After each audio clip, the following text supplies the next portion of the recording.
बाकी त्याच्यावर पिंपरी चिंचवडमधून मोठी बातमी येते। पिंपरी चिंचवडमध्ये युतीची घोषणा रखडली आहे। भाजपकडून सर्व 128 जागांवर एबी फॉर्मचं वाटप करण्यात येत आहे। शिवसेना युतीस तयार नसल्यास भाजप स्वबळावर लढणार असल्याचं कळतंय।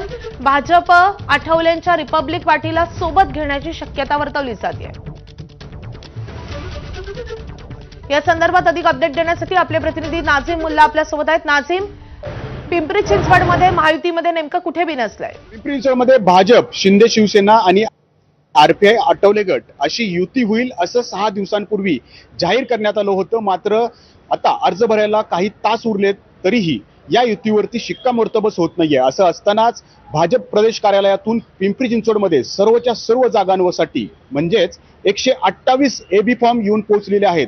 त्यामुळं आता भाजप आणि शिंदे शिवसेनेची युती तुटणार, युती फिसकटणार अशी चर्चा जोरदार सुरू आहे। कारण भाजपनं शिंदे शिवसेनेला 14 जागा देऊ असं म्हटलेलं आहे, परंतु 128 पैकी अवघे 14 जागा घेऊन कसं लढायचं असा प्रश्न शिंदे शिवसेनेसमोर आहे। त्यामुळं मोठी रस्सीखेच भाजप आणि शिंदे शिवसेनेमध्ये या ठिकाणी सुरू आहे आणि याच रस्सीखेचमध्ये 2-3 ठिकाणी बरीच घासाघीस होत आहे आणि हीच घासाघीस होत असताना 128 फॉर्म भाजपचे एबी फॉर्म पोहोचल्यामुळं आता शिंदे शिवसेनेला हा एक इशारा आहे असं म्हटलं जात आहे।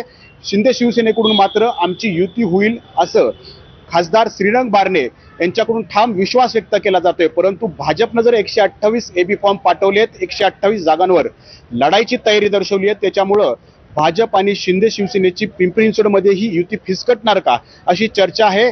आरपीआय आठवले गट त्यांना त्यांच्या पदरात जे जागा मिळतील त्या कमळाच्या चिन्हावर लढण्याची त्यांनी तयारी दर्शवलेली आहे। एकूणच पिंपरी चिंचवडमध्ये महायुती फिसकटणार असं चित्र पाहायला मिळतंय। नाझीम, धन्यवाद या माहितीसाठी। यानंतर नवी मुंबईमध्येही नवी मुंबई महापालिकेत युती फिसकटल्याची बातमी येते। नवी